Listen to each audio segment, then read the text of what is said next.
a gathering of scholars and diplomats concerned about violence between Palestinians and Israelis, looking out for reactions to the United States moving its embassy from Tel Aviv to Jerusalem a week from Monday, and other issues such as new revelations about Iran's nuclear ambitions.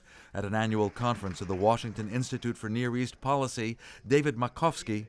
It's a very busy period.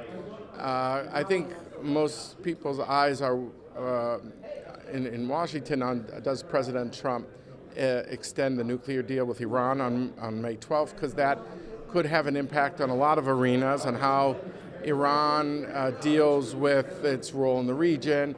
Does it become more problematic in Syria? I think another thing to look for is clearly if Iran and Israel are on a collision course in Syria. Among the unknowns, did French President Emmanuel Macron persuade Trump to consider staying in the nuclear deal while demanding new talks with Iran to restrict its missile and other activities? Did German Chancellor Angela Merkel make any headway? I think the European approach, frankly, is an interesting one. It's the first time they've admitted their shortcomings to this nuclear deal, and it needs to be supplemented. Right now, an American-European understanding at this point, that's significant. Also significant in other ways, a senior cleric from Mecca, Saudi Arabia, Mohammed Al-Isa, head of the Muslim World League, meeting mostly Jewish donors to the Washington Institute. Al-Isa spoke with pride about his 2-hour visit to the U.S. Holocaust Memorial Museum.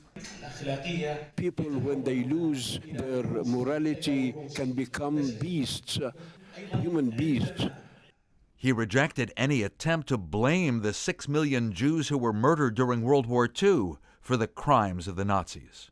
To reduce the importance of this disaster, using any excuses and not condemn this disaster is, in my estimation, to deny the criminality of this human crime. Al-Isa was reacting in part to what Palestinian President Mahmoud Abbas had said this week, blaming the Holocaust on Jewish behavior in Europe.